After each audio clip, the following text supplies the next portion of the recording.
Jadi sekali lagi konsep-konsep begini yang betul-betul Pak Jokowi nggak paham. Dia cuma diberi market oleh orang yang gambar dengan bagus supaya disenang. Padahal sebetulnya itu akan berubah jadi ibu kota oligarki. Jadi semua fasilitas kota baru itu adalah disiapkan untuk dan demi oligarki. Sepertinya seolah-olah Presiden Jokowi memaksakan bahwa nanti 17 Agustus 2024 sudah upacara bendera di ibu kota negara yang baru. Ya mungkin aja kita akan naikin bendera di 2024, tapi benderanya setengah tiang.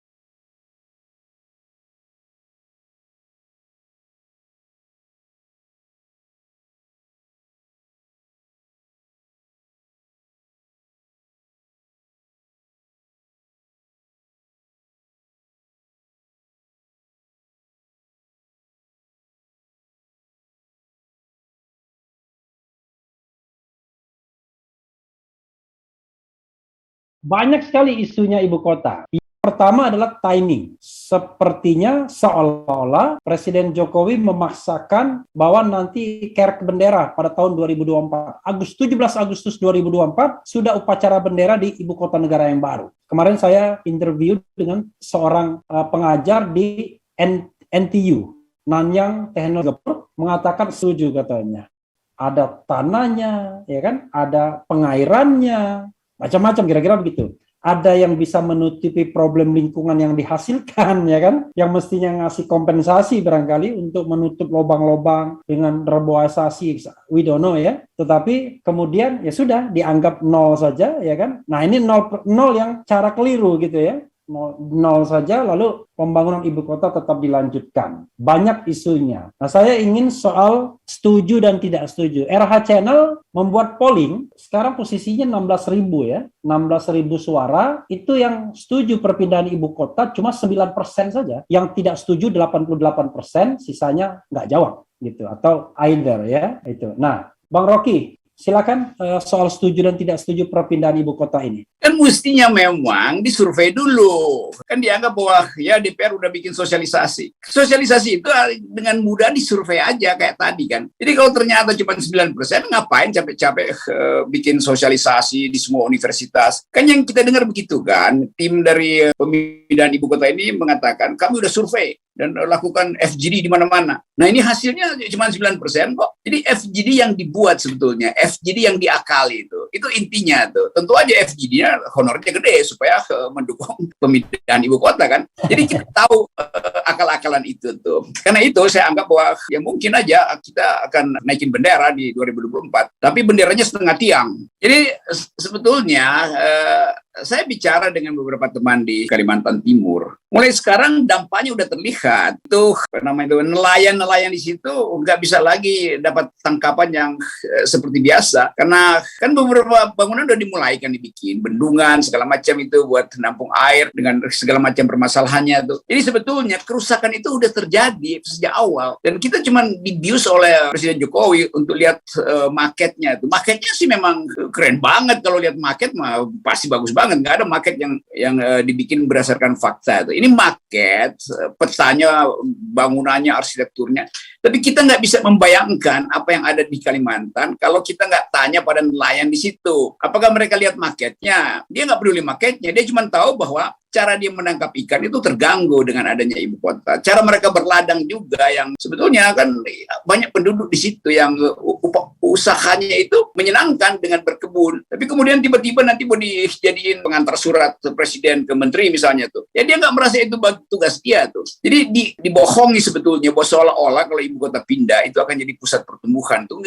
Itu hal yang pasti nggak akan terjadi. Karena untuk jadikan ibu kota itu sumber pertumbuhan, SDM-nya mesti bagus. bagus. Dan ternyata rakyat di sana juga merasa bebannya berat. Betul, kalau kemampuan bertani itu tiba-tiba dialihkan jadi pegawai negeri di situ kan itu intinya. Nelayan yang tahu tentang cuaca laut, kapan dia dapat ikan, tiba-tiba nggak mungkin lagi dapat karena perubahan cuaca di situ akibat mulai adanya bulldozer kan. Semua hal begitu yang nggak pernah dipikirkan oleh kaum dungu ini. Iya, jadi memang masalahnya adalah akan terjadi perubahan ekosistem yang drastis di daerah itu ya, berarti.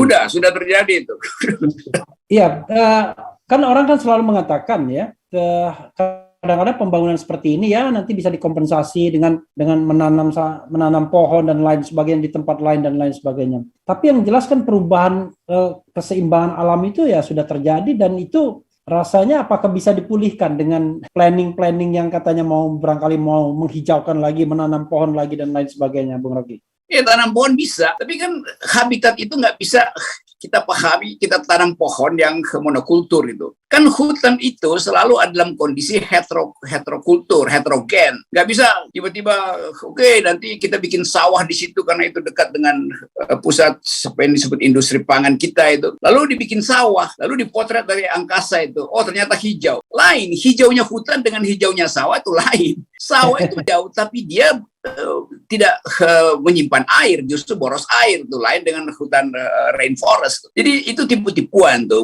Lihatlah dari atas, ini indah betul, hijau. Iya, hijau apa? Hijau bisa dua, itu karena sawah atau karena lapangan golf. Lapangan golf juga hijau dilihat dari atas. Tapi kan bukan itu yang dimaksud dengan konservasi alam itu. Kita bisa bikin lapangan golf 1.000 hektar, tapi itu mengkonsumsi air luar biasa, dan lapangan golf itu bukan penanda bahwa kita lakukan penghijauan walaupun rumputnya sama-sama hijau. Jadi sekali lagi konsep-konsep begini yang betul-betul Pak Jokowi nggak paham. Dia cuma diberi market oleh orang yang gambar dengan bagus supaya disenang. Padahal sebetulnya itu akan berubah jadi ibu kota oligarki, karena di sekitar situ adalah oligarki akan bikin suppliernya apa itu, listriknya dari oligarki, supermarketnya dari oligarki. Kan itu semua yang akan terjadi. Jadi semua fasilitas kota baru itu adalah disiapkan untuk dan demi oligarki. Itu konyolnya di situ tuh.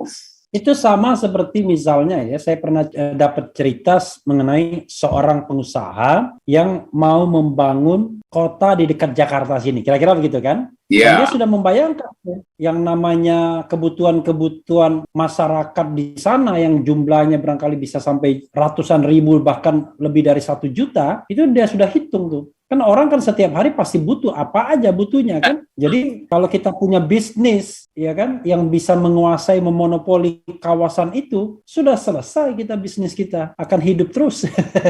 Tidak ada pesaing gitu. Ya memang itu yang sedang berlangsung, bahwa tanah di situ, segala macam fasilitas itu pasti akan dikuasai oligarki sehingga monopoli terjadi di situ tuh. Karena itu dia mesti diatur supaya nggak ada legitimasi demokratis. Karena itu diperlukan sekedar otoritas itu, nggak perlu dipilih pemimpin ibu kota itu. Karena memang oligarki maunya begitu. Oligarki yang akan atur bisnis di situ tuh. Dan sangat mungkin mereka yang punya tanah di situ juga mungkin dia bilang ya silakan beli murah, tapi nanti tukar gulingnya dengan tanah yang di Jakarta ya, yang bekas fasilitas pemerintah pusat yang akan dipindahkan tuh. Jadi akan terjadi manipulasi yang luar biasa tuh, dan Presiden Jokowi pasti buta huruf terhadap soal itu tuh. Atau mungkin dia tahu dan dia diam-diam karena ada yang biasa disebut buyback atau apa namanya itu. Indosat yang gagal, tapi buyback. Kalau Indosat gagal buyback. Masyarakat Kalimantan itu ingin mengajukan gugatan, dan itu sama dengan Din Samsudin, CS juga sedang lakukan gugatan. Kita semua ingin lakukan gugatan judicial review terhadap undang-undang yang diatur oleh oligarki itu. Jadi sekali lagi ini ujian pertama bagi Presiden Jokowi bahwa dia akan memimpin upacara menaikkan bendera setengah tiang, lalu dia akan diturunkan juga di dekat tiang itu tuh legitimasinya.